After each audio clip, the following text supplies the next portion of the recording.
Hello student, स्वागत है आपका अपने यूट्यूब चैनल स्टडी एग्जाम पर। यदि आप 12th क्लास की बेस्ट से बेस्ट तैयारी करना चाहते हैं तो आज ही हमारे चैनल को सब्सक्राइब कर लीजिए, क्योंकि आपको इस चैनल पे Hindi, English, math, physics, chemistry यानी पाँचों के पाँचों सब्जेक्टों की तैयारी बहुत अच्छी तरह से होने वाली है। तो आज जो हमारा टॉपिक है, आज पढ़ेंगे हम फिजिक्स, ठीक है। तो और बाकी टीचरों का एडजस्टमेंट करेंगे बाद में। तो आज जो हमारा टॉपिक है वो फिजिक्स में टॉपिक है विद्युत आवेश। क्या विद्युत आवेश क्या होता है?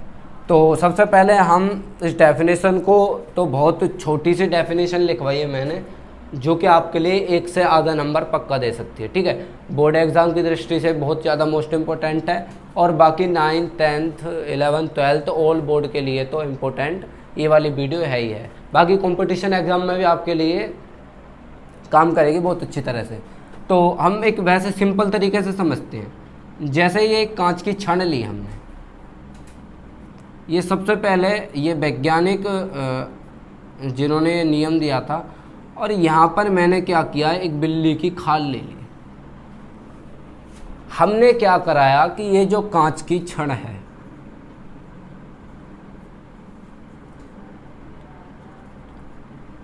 ठीक है, इस कांच की छड़ को मैंने क्या करा, इसके साथ रगड़ा। जैसे ये है, ये समझ लो कि ये कांच है, और ये कांच की छड़ है, और ये बिल्ली की खाल है। मैंने क्या करा, इसे ऐसे रगड़ा। रगड़ने से जब मैंने किसी अधर वस्तु के पास, ये तीसरी वस्तु को ही समझ लो, इसके पास ले जाके रखी, तो क्या करा, इसने कुछ नहीं करा। अब क्या करा कि जो बिल्ली की खाल के साथ हुआ वो कुछ नहीं हुआ। अब मैंने क्या करा, बिल्ली की खाल की जगह मैंने क्या लिया, एक रेशम का कपड़ा ले लिया। क्या, एक रेशम का कपड़ा ले लिया, ठीक है। रेशम का कपड़ा, ये मैंने मान लिया कि एक रेशम का कपड़ा है।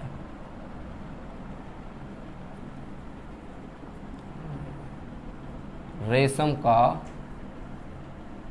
कपड़ा, ठीक है।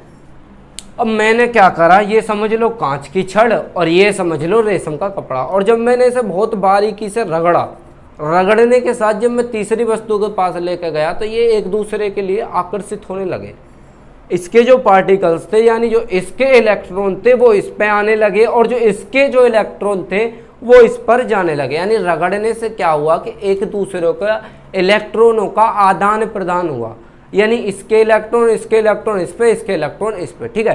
तो मैंने क्या डेफिनेशन में लिखा है कि इलेक्ट्रॉन के स्थानांतरण, यानी इलेक्ट्रॉन के स्थानांतरण, यानी आ भी रहे हैं और जा भी रहे हैं, इलेक्ट्रॉन के स्थानांतरण को विद्युत आवेश कहते हैं, ठीक है। इलेक्ट्रॉन के स्थानांतरण को विद्युत आवेश कहते हैं। ये तो रही गंवारू वाली लैंग्वेज, जैसे गाँव में पढ़ते हैं।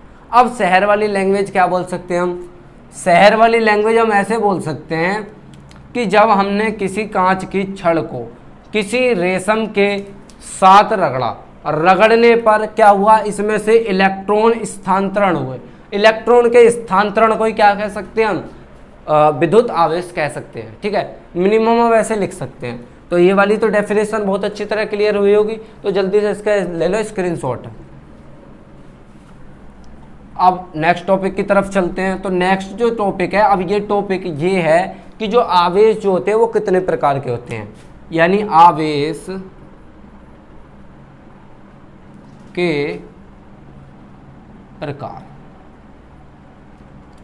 अब जो आवेश जो होते हैं हमारे 2 प्रकार के होते हैं। कैसे? धनावेश और ऋणावेश। तो पहला जो होगा वो होगा धन आवेश,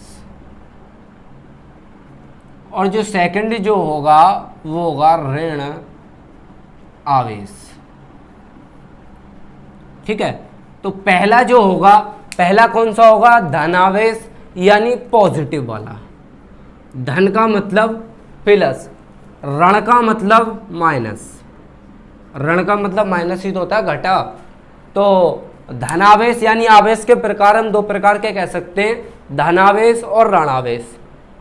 तो अब इससे आगे क्या होगा कि धनावेश क्या होता है और ऋणावेश क्या होता है। तो इससे पहले हम ये समझेंगे कि जैसे ये है, कि जो आवेश जो काम करते हैं वो किस प्रकार से करते हैं। जैसे हम समझते हैं जैसे पॉजिटिव है और हमारा जो दूसरी साइड है इधर भी हमारा पॉजिटिव है, तो पॉजिटिव पॉजिटिव मिलकर जो करेंगे, सॉरी इधर कर लो आप, एक को कर लो पॉजिटिव और एक को कर लो आप नेगेटिव, तो ये जो प्लस प्लस जब हम करेंगे तो ये तो कहलाएंगे समान आवेश, समान आवेश। ठीक है। अब यदि मैं बात करूं कि जो हमारे जैसे एक तरफ तो हमारा है पॉजिटिव पॉजिटिव, जैसे मैंने ये 2 पिंड रख दिए, ठीक है, और एक पिंड रख दिया ये भी पॉजिटिव, यानी इस पर जो चार्ज है वो भी पॉजिटिव है और इस पर जो चार्ज है वो भी पॉजिटिव है, तो ये एक दूसरे को प्रतिकर्षित करेंगे। क्या करेंगे? एक दूसरे को हटाएंगे।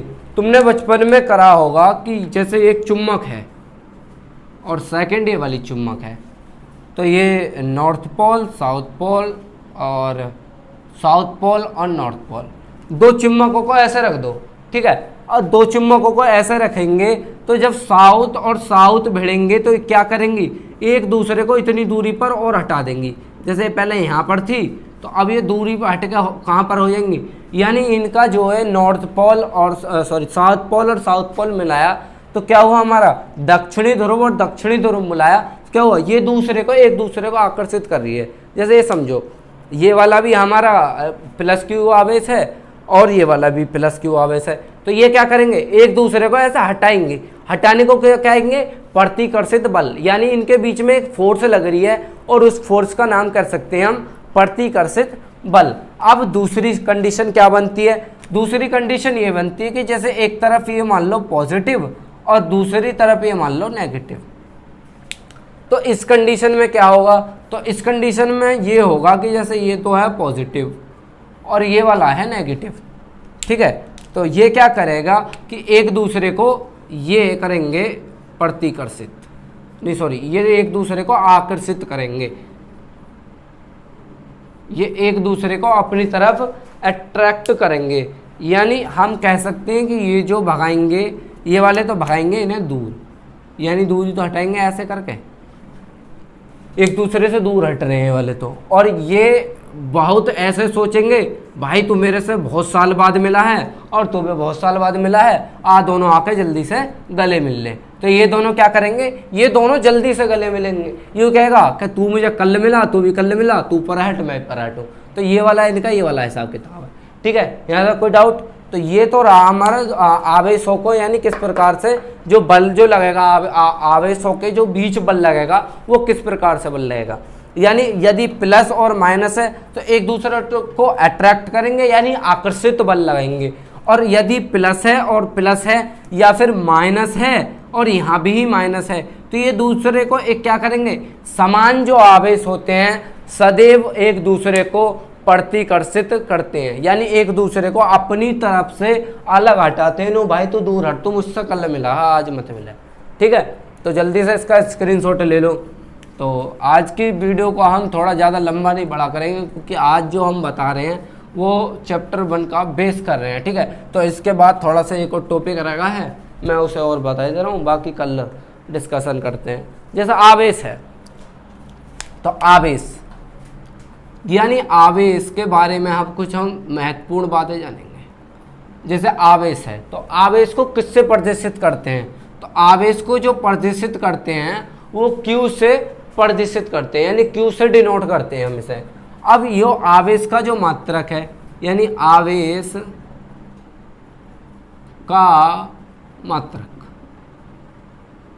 आवेश का मात्रक क्या होता है? तो आवेश का सदैव मात्रक याद रखना, आवेश का मात्रक होता है कूलाम। क्या होता है? कूलाम, जिसे हम C से भी प्रदर्शित कर सकते हैं। यानी आवेश को हम किससे डिनोट करेंगे?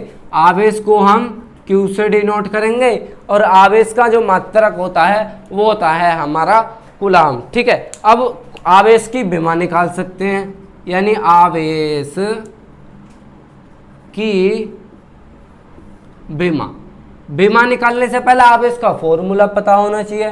तो Q बराबर एन ई, जहां n क्या है, जहां n इज इक्वल टू इलेक्ट्रॉनों की संख्या, इलेक्ट्रॉनों की संख्या, ठीक है। और E क्या है, एक इलेक्ट्रॉन पे आवेश, एक इलेक्ट्रॉन पर आवेश, ठीक है। ये एक इलेक्ट्रॉन पर आवेश, क्यू एन क्या है, इलेक्ट्रॉनों की संख्या, और E क्या है, इलेक्ट्रॉनों पर आवेश। अब बात करते हैं कि Q बराबर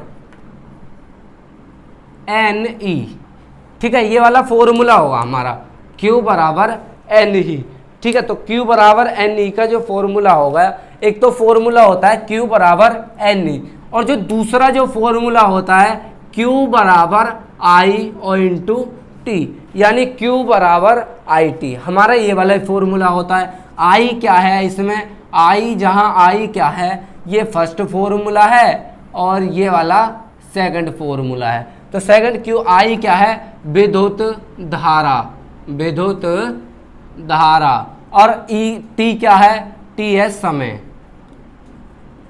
ठीक है। तो हम इसकी जगह इससे बीमा निकालेंगे इसकी, Q बराबर आई इंटू टी। तो आई की जो बीमा होती है, धारा की जो बीमा होती है, वो होती है हमारी ए, कितनी, धारा की जो बीमा होगी, बीमा सदैव हम बड़े कोष्टक में लिखेंगे, तो आई की जो बीमा होती है वो होती है ए। टी की जो गुणा मतलब बीमा जो होती है वो होती है एम एल टी। तो यानी टी जो समय की जो बीमा होगी वो कितनी होगी, टी ही होगी। तो पूरी बीमा क्या लिख सकते हैं, ए टी, यानी कूलाम के यदि बीमा की बात करें, सॉरी आवेश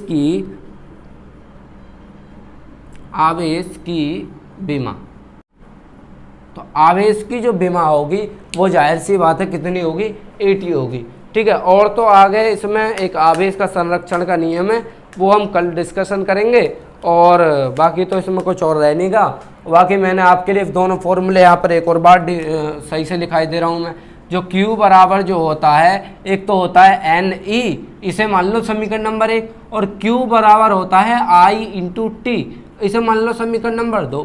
ये पर्सनली फॉर्मूले हैं, ठीक है। अब यदि मैं इन दोनों की तुलना करता हूँ, यानी समीकरण 1 और 2 की तुलना करने पर नया फॉर्मूला क्या निकल आएगा हमारा, नया फॉर्मूला हमारा देखो यहाँ पर, ये तो कैंसिल हो जाएगा, और कैंसिल होने के बाद n इंटू ई बराबर आई इंटू टी, ये वाला नया फॉर्मूला हम इससे क्या, हमें यदि n का मान दे दे, e का मान दे दे, i का मान दे दे और t का मान पूछे तो हम इससे निकाल सकते हैं। t का मान दे दे, i का मान दे दे, e का मान दे दे, n का मान निकाल सकते हैं इससे। इसमें क्या करेंगे कि इसमें से कोई 2 वैल्यू देगा, तीसरे की वैल्यू फाइंड आउट कराएगा। इसमें से क्या कहेगा, कोई 2 वैल्यू दे देगा, तीसरे का मान निकलवाएगा, ठीक है।